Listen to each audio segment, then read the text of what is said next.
Tonight's live stream. I hope you're doing well.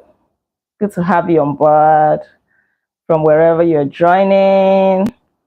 Yes, God bless you. Thank you so much for joining. So today we're going to continue with the review of Think and Grow Rich by Napoleon Hill. We've been reviewing this book for a while now. In case you have missed previous reviews, kindly check the playlist on my channel that says Think and Grow Rich, and you will find all the previous reviews there, from the first chapter up until this point. In fact, from the preface. Yeah, so tonight we're going to continue with the review of chapter 7, which is titled Organized Planning, the Crystallization of Desire into Action, the sixth step to riches. Good evening. I welcome you all officially.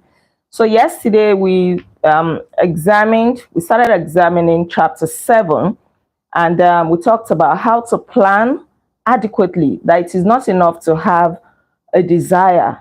Now that you have a desire, now that you have an idea, you now have to start putting all of this into a workable plan, so that your desire can become a reality. And then one of the things we talked about is having a mastermind group. The author acknowledged the fact that you cannot do it alone. You cannot accumulate riches alone. You need the help of other people, like-minded people like you.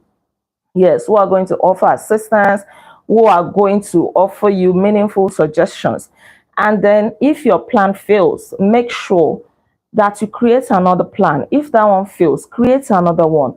The most important thing is that you do not concede defeat. So how can you make a plan? One of the things that you can do is to be a good leader. There are two kinds of people in the world, followers and leaders. So which one are you? It is not a bad idea to be a follower as long as you know what you're doing. You are following intelligently. You know that you're not going to be a follower for your lifetime, right? You're also going to be a leader. We also looked at the characteristics of leaders. So that is that about that. I just needed to summarize that a little bit. Please, if you missed it, go and catch up on the detailed review. This summary is not doing justice to it at all. So let's continue with the review of chapter 7. Okay. And in case you have the book, we're actually starting from page 131. And we have a subheading here that says how to get the exact position you desire. Everyone enjoys doing the kind of work for which they are best suited, right? An artist loves to paint. A teacher likes to teach. A mechanic likes to repair a car or any machine and things like that. So as much as you want that job, right, because it is going to bring you some money, you should also bear in mind that the organization that you want to work for, they also want you, they also need you. So don't underplay yourself. Don't act too desperate. It is a two-way thing. As much as they want you, as much as you want their money, you want to desperately get into that company so that you can be getting money to take care of yourself, to pay your bills and all of that. So don't be afraid to negotiate what you are worth. Don't be afraid. Don't shortchange yourself. It is a win-win situation, especially if you are very sure of yourself that you have value to offer, right? Very, very important. So how can you now do this? How can you position yourself to be a person of value in that organization that you are aiming for?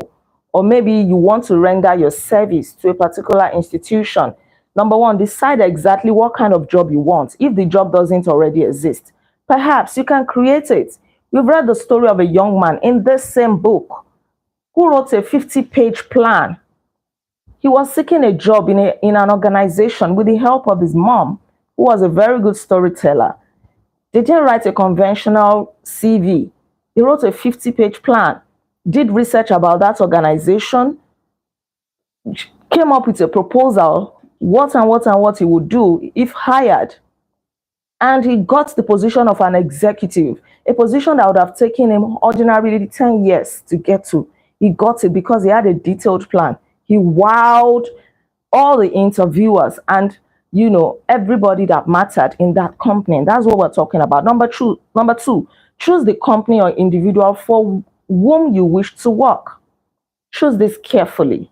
You will see one of the reasons why you should do this carefully when we are going through 30 major causes of failure. Very, very interesting. Please don't miss it.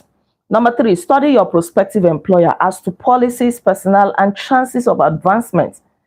Don't just get into a company blindly. Don't allow the money you want to get now to make you lose focus of the company you're getting into. Do your research so that when you go for the interview, you will be able to answer confidently, but also do your research to know whether that is where you want to go to. Somebody said something that I found to be very profound some time ago, that before you get into any organization to work, check the people that have been working there, especially those in executive positions. If they don't look like what you would like to look like in the next 10 years, then it is a red flag. Especially if you look at them and you look at yourself, you say that I'm almost at par with those people, or maybe I'm even looking better than them, then it is a red flag. You want to ask yourself, why is it that they are not advancing? Why is it that they are not looking like what you want to look like? And don't judge by one person, maybe like 5 or 6 of them, So do your due diligence. Number four, by analysis of yourself, your talents and capabilities. Work out what you can offer and plan ways and means of giving advantages, services, development, and ideas that you believe you can successfully deliver. Make sure you come with value that will make you irresistible. Number five, forget about a job. Forget whether or not there is an opening. Forget the usual routine of, have you got a job for me? Concentrate on what you can give. Concentrate on offering value. That is one thing that we are missing in the world of today. Everybody is like, what can I get? What can I get? What can I get? Do you have a job for me? Anything for me? Anything for the boys? How many people are asking, how can I be of help? What do I have to offer? What do I bring to the table? Number six, once you have your plan in mind, arrange with an experienced writer to help you put it on paper in neat form and in full detail. We mentioned yesterday that you may go as far as paying somebody to help you, write your CV, a detailed CV in a very attractive format. If you don't know how to do it, yes, it's not a loss. It's not wasting money. Because if your CV is detailed, if it is neat, if it is well organized, that alone will bring a very good first impression. Number seven, present it to the proper person with authority to make the decision, right? Every company is looking for people who can give something of value. Whether it is ideas, services, or connections, every company has room for the person who has a definite plan of action to the advantage of that company. So present yourself as a person of value. Okay, this may take a while. It may take a while to actually prepare yourself, but it is better in the long run. Don't just settle for anything. Don't be lazy. If you do your due diligence, if you take the pain to do all of these things, it can actually cut short, your years of struggle. Remember the story of that guy that I said the other time, who wrote a 50-page plan before applying to that company. He wrote a plan, he had the proposal, everything. He did research, went to the library, read books, asked even competitors of the prospective company. He prepared himself and he got a position that put him 10 years ahead. He became like a junior executive instantly because he was well prepared. So don't just go for anything because you are lazy to make a proper plan. It is going to elongate your journey. That is the truth. I would rather take 1 year preparing and doing my research and planning well for that thing before making a move than to just accept anything, because the danger in accepting anything is that you become complacent, right? You may not now see a reason to move. You can even become bitter and angry because now you see people who are supposed to be queuing behind you, but because they know their onions, they are placed above you. And then that's how you see all kinds of negative emotions running through colleagues at a workplace. The new way of marketing services. This is the next subheading. Jobs are now partnership. If you want to market a service, or you want to get a job somewhere, or you have something to sell, you must understand that there is a new way of doing business, right? It is not employee-employer kind of relationship or employer-employee kind of relationship. It is now employer-employee and the public kind of relationship, more like a partnership. It is not really about you. And the earlier you have this understanding, the better. This is where a lot of business people miss it. They don't consider the public, the customers, the clients. They think it is just about themselves. Your business is not about you.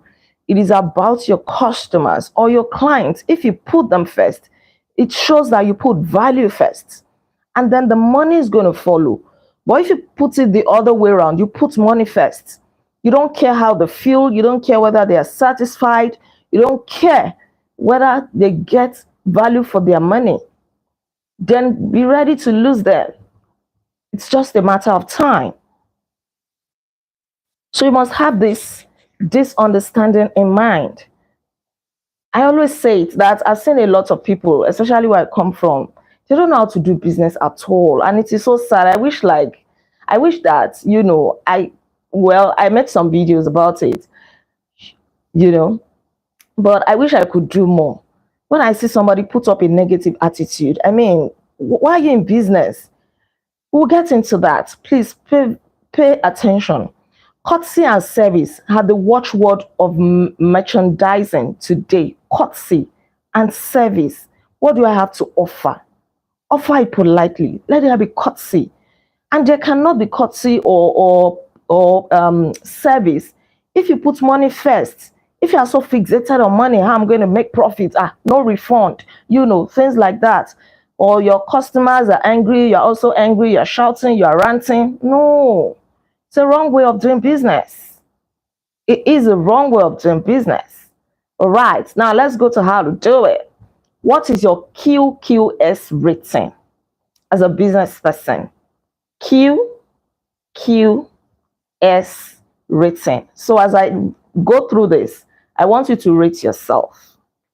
The causes of success in marketing services efficiently and permanently have been clearly described.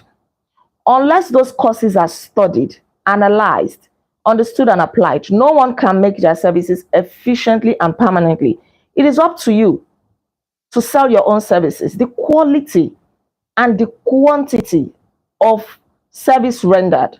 So the first Q stands for quality. The second Q stands for quantity. And the S there stands for spirit. So the quality and the quantity of service rendered and the spirit in which it is rendered determine to a large extent the price and the duration of employment. When we say employment here, it doesn't mean that you are an employee. It also means that the duration to which your customers and clients will engage your service, or that they will keep buying your products. That is what it means. I said in one of my videos that I made about mistakes small business owners make, that your goal shouldn't be having one-off customers. Your goal should be to have returning customers, to turn your customers into loyal and returning customers. That is what is going to sustain your business. Not that somebody comes today, they don't show up again, and then you are looking for new customers. All your customers are relatively new every single time. What happens to the old ones? You are not asking them, why are you not returning? What's going on? You are not bothered. That will not sustain your business. So quality, quantity, and spirit. Now let's quickly go into them. But let me be sure I'm not jumping in important facts. All right, so you must follow the QQS formula. Now let's look at quality. When we say quality, think of it in terms of excellence. You are delivering what you promised that you're going to deliver, right? You are offering value, full value. The performance of that service, that machine that you have sold to them is top-notch. Excellent service. Very good. Then quantity. In terms of if there is a number to it, is it how much? Yes, how much If you are selling something, commodity goods, like in terms of how much can they get it for, the excellence is there, the quality is there, but now they are also even getting more. If you are offering a service, you do more than you are paid to do. Don't say, minimum standard required. Don't do minimum standard. Always aim to exceed minimum standard. Give your maximum standard. That is the fact. It may be an unpopular opinion, but it is the fact.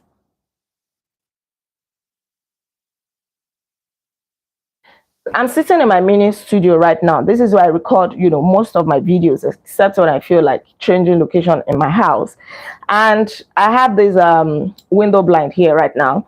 When I wanted to install this window blind, I first called an artisan. I got him through our electrician, and then this guy came and said, "Oh, I wanted color white." He said there was no color. So I actually gave him money for color white. He said there was color white, right? So I gave him money. Okay, go to the market and get color white, come and install it. Then when he got to the market, he called me that there was no color white, but that the person selling said he could get color white in like a few days from another city, right?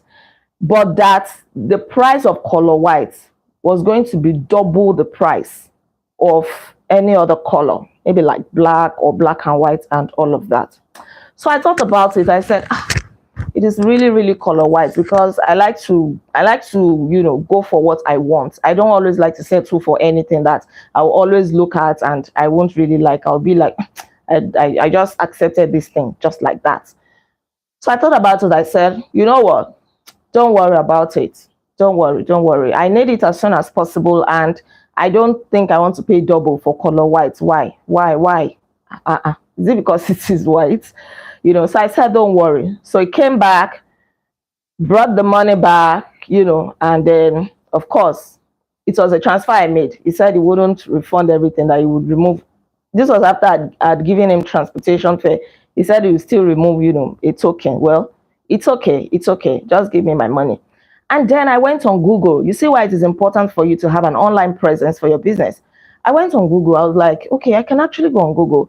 Let me check for people who install window blinds. And then I got somebody. His name is Michael. I didn't know him from anywhere. I just went through. He had a detailed information about his business. He put pictures of works that he had done before and things like that. This is somebody that was ready for business. So I called him up. And then he came that very day to come and measure the window and everything. And do you know what? He got me color white at the exact price that I would have gotten other colors, which the previous guy said no, that color white was doubled. I got color white at that exact price. And he came the following day to install it. In fact, he brought white paint to, touch the sides that might have been affected, in the course of installation and things like that. He was very, very kind. He was courteous. His job was neat. I had another patch that was peeling on my wall. He came, he touched it up. It was, oh my God. I was more than impressed. And I said to myself, if I have any other job to do, whether painting, window installation, and all the other kinds of services that he renders, I am calling Mr. Michael. I am calling Mr. Michael. That is what business is about. You make a good impression. That was his first time, even right on the phone before he came over to the house. He was very, very courteous. He was professional, which is something that is not common around here. That's what we're talking about. Quality, then quantity. Your customers or clients, they want excellence, but they also want it, in the best quantity available. Then the spirit is what I just mentioned briefly about Mr. Michael. The courtesy, the professionalism, enthusiasm, and all of this. The spirit through which you deliver your service is very, very important. Very, very important. Because your customers are never going to forget. Andrew Carnegie said that he would rather hire somebody who has the right spirit, but who is not as competent than somebody who is competent but who is always at loggerheads with him or other employees. He would rather let the person go. He will fire the person. He wants somebody that can cooperate with him at the place of work. Now let's look at the capital value of your services before we now go to the 30 major causes of failure. The capital value of your brain may be determined by the amount of income you can produce. So any amount of income you can produce, that is the capital value of your brain. So your brain cannot produce more money than you prepare it to produce. So you sharpen your brain, you engage your brain, become skillful, and all of this. This is because brains are a form of capital that cannot be permanently depreciated through depressions, nor can this form of capital be stolen or spent. Moreover, the money essential for the conduct of business is as worthless as a sand dune until it has been mixed with efficient brains. Have you wondered why somebody will start business with a lot of money, but then the business does not succeed? Because they don't have the brain to carry it through. Now let's continue. And we'll look at the 30 major causes of failure, and then we'll end here. The 30 major causes of failure, as I explain them to you, read and explain, I want you to take note of how many of them are holding you back from succeeding. Life's greatest tragedy consists of men and women who earnestly try and fail. They earnestly try. They really, really want to succeed. So they put in all their best. They try. It's not that they did not try, but then they fail. Why? The tragedy lies in the overwhelmingly large majority of people who fail as compared to the few who succeed. If we have more people who succeed in our world today, then it means that we have more rich people than poor people. Unfortunately, the reverse is the case. I have had the privilege of analyzing several thousand men and women, 98% of whom were classed as failures. There is something radically wrong with a civilization and a system of education which permits so many people to go through life as failures. Why do we go to school and we still remain failures? Now let's look at the number one major cause of failure: unfavorable hereditary background. Now, anybody who has an unfavorable hereditary background, there is little or nothing that person can do to change the situation. And this one, that means that they have deficiency in their brain power. Maybe people that have any kind of deficiency that will hinder them from, maximizing their potentials in life. But then, this is the only one of the 30 causes of failure that may not be easily corrected by an individual. This is the only cause of failure that an individual does not have full control over. Number two, lack of a well-defined purpose in life. If you don't have any purpose in life, no definite plan, no goal, nothing, there can't be success. You need to have a definite purpose in life. What do you want? What exactly do you want out of life? Number three, lack of an ambition to aim above mediocrity. Mediocrity means average. You're just complacent at that level. You're just okay. You're just fine. At least you have food to eat. You have roof over your head, right? There is no hope for such a person. Such a person is indifferent when it comes to getting ahead in life. Don't be a mediocre, please. Number four, insufficient education. And when we say education here, it doesn't necessarily mean going to school, though it is a part of it.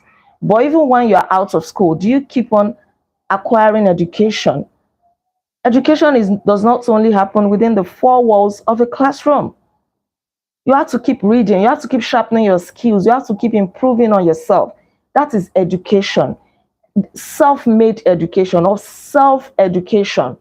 It takes more than a university degree to make a person of education. Number five, cause of failure: lack of self-discipline. Anything goes. No self-control. You can eat anywhere. You can say anything. You can do anything. You can wear anything. You can permit anything into your thoughts. To permit anybody into your life. Before you can control conditions, you must first control yourself. You must first master yourself. You have not controlled yourself. How do you want to control money? Do you know that money usually develop wings and they fly away once you see that, oh, this person handling me has no control, no discipline? You go. Number 6, ill health. And the ill health we're talking about here is self-induced due to lack of proper physical exercise, eating foods that you're not supposed to eat, junk foods, even though you know that they are harmful to your body, overeating, wrong habits, wrong use of or overindulgence in sex, inadequate supply of fresh air, not drinking enough water. There's no way one can enjoy success if one does not have good health. There's a saying that health is wealth. Number 7, unfavorable environmental influences during childhood. And I'm very, very big on this. If you're a parent here or you're planning to become a parent, please raise your children in a conducive environment. Those who become criminals, it is because of all kinds of negativity and vices they picked up from the environment while they were growing up. And it is always very difficult, to have those people change. Some of them do change, but not all. But it's better to even avoid it. Number 8, procrastination. I'll do it tomorrow. I'll do it next week. I'll do it, always waiting for a perfect time. Perfect time does not exist. There's no right time to do anything. Just move. Just take that step. Start with what you have. Start from where you are. Start doing something. Short-term consistency will always beat long-term intensity. Little drops of water make a mighty ocean. Start doing something. When I started content creation, something that is entirely out of my comfort zone, I started from where I was. I had very little or no knowledge of editing, of, social media platforms, YouTube. I just started. I learned what I could learn. I got somebody to put me through. I started. But now, well, let me not blow my trumpet. I'm doing well. I give myself a pat on the back, considering that I didn't know much about it. I had different accounts opening, but just like every other person here, probably just to post pictures once in a blue moon, and that's it. But I became very consistent. Now I have knowledge of, at least I know that there's still room for improvement. There's still a long distance to be covered, but I can say that yes, I started last year. Not bad. So don't procrastinate. Just do it. You're already sure it's the right thing. Do it. Number 9, lack of persistence. They can't stay put. Every little challenge will just shake them. You have to be persistent. They are very good at starting, but they are not good at finishing. It's not for the starter. The race of life is for the finisher. Thank you. Number 10, negative personality. There is no hope of success for the person who repels people through a negative personality. No hope for such a person. Success comes through the application of power, and power is attained through the cooperative efforts of other people. A negative personality will not induce cooperation. People will not want to be around you because you repel them. Lack of controlled sexual urge. Oh, you need to be able to control this. So many people have sold their destinies because they could not control their sexual urge. This is one of the most powerful emotions that we must learn to put under control. Number 12, uncontrolled desire for something, for nothing. They want to drop little and get very massive results. A good example is Ponzi scheme. Bring 10,000 naira, collect 200,000 naira in 2 weeks. They rush there, something for nothing. Number 10, lack of a well-defined power of decision. You can't be changing your mind every now and then. You're so unstable. You can't be a good a good leader that way. You cannot be. There's something here. Indecision and procrastination are twins. Where one is found, the other may usually be found to kill off the pair. before they completely tie you to the treadmill of failure. Indecision. Make up your mind. You may be flexible, but it shouldn't be all the time. Number 14, one or more of the 6 basic fears. They said we're going to learn about that in 15. If there's in chapter 15, if there's any fear that is holding you back, this is the right time to kill it. Number 15, wrong selection of a mate in marriage. This is very profound. The person that you get married to will, to a large extent, determine the direction of your life. I want to believe you know that already. So if you are not yet married, please shine your eyes. Please, very, very important. Don't just settle for anybody. And this has nothing to do with religion. I want a God-fearing man, somebody that goes to church, somebody that prays often, somebody that goes to mosque, somebody. Those are very, very fine. But make sure that your values align. Make sure that your work ethics align. Make sure to a large extent that your disposition to money also align. Maybe not 100%, but to a large extent. Your values, what you want out of life. Not that the person is going north, you want to go south. It's not going to work. It's not going to work. And a lot of people do it. They are blinded by love. Love is blind. Then marriage will open the eyes of love. Number 16, over caution. You're always too careful. See, life itself is filled with the elements of chance. Number 17, wrong selection of associates in business. Who are the people that you do business with? You have to check them carefully. I want to stop here tonight. My son is crying. And I've been kind of distracted.